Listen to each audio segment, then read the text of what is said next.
if you want to send me off the phrase, you Yeah. would look so pretty if you smiled. One Oh, more. Yeah. yeah, No. I so want to pull off the night and like Achilles heel. I'm short, so I'm gonna take him up at the Achilles heel. Yeah. No. She gets her own little version of that. At the first in the first 5 minutes of the show. First minute on the show. Yeah. Like, Yokai goes, "Oh my seconds. God, yes! I smile with fun too." That's what. Thank you, Yokai. That's why I love masks in the pandemic because I'm not hearing no motherfucker tell me you should smile more. I just tell people my wife has fantastic resting bitch face. Right? No, it's not. It's just resting face. It's like when it was like when that term first came out, they go, "Oh, this is resting bitch face," and I go, "That's just normal." a lot of my family looks like that around a dinner table when we get together. I call that expression, "Hi, Mom." Yeah, no, that's not bitchy. That's just like at least no one's mad at you. That's the family greeting. Yeah. Brew 2. Captain Marvel was an F-16 fighter pilot. She knows mansplaining from military and had enough of it. Yeah. I hated the problem with me with Oh. Captain Marvel was the messaging. Yeah. It got lost. The message is fine, yes. It got lost in the message is preachiness. fine. The messaging was a little ham-fisted. Yeah.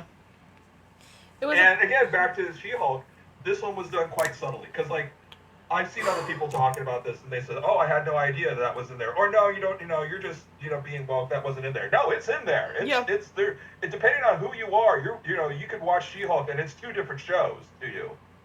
One is just this action comedy. And two, it's like it's a lot of like political satire, and social satire. Yeah, I mean, honestly, it's similar to Falcon and the Winter Soldier. It just doesn't hit you over the head as much because everybody realizes there's an issue that black people are still considered second rate citizens. Sure.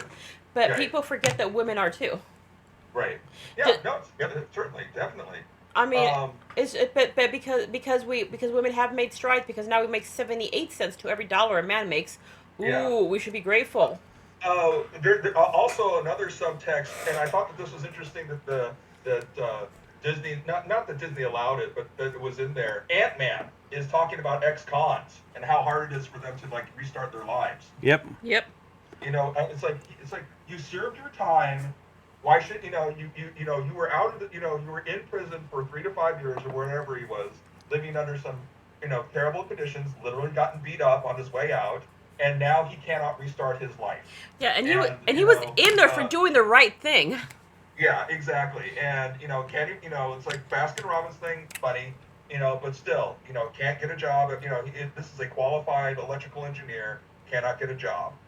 Even later on, where in Ant-Man 2, whatever, when he's low jacked, and the FBI just comes into his house and just like searches the place. Hey, it's like. And his wife goes, "You can't do that." And her husband goes, "Actually, technically they can." And it's like, "You need a warrant." And he goes, "Well, technically they don't." And it's like, yeah, You're not helping, like Bob. Your freedom is really impinged upon. And I just thought that was interesting. The thing a lot of people didn't pick up. Well, here's something else is. So that's for ex-cons. So that's so I'm going to pull up personal experience here. What about foreigners that grew up in the U.S.? Sure. Yeah. I mean, you have these authorities who can come up and ask you pretty much any question, and you have to answer because you do not have the rights of a citizen. Because if they don't like you or do not like your answer, they will. If some of them are petty enough, they will try to kick you out of the country. Sure. They'll just like let's run you through immigration. It's like I was born here. It's like. Well, then you can, answer somebody else's questions downtown. So, oh my God, Yeah. I've come close on that just like twice in my life, but yeah, it's insulting. Yeah, I mean, so I have a younger brother who's darker than me, and he looks like a Puerto Rican version of Justin Timberlake. Oh. That's the best way to describe him. But he's Mexican.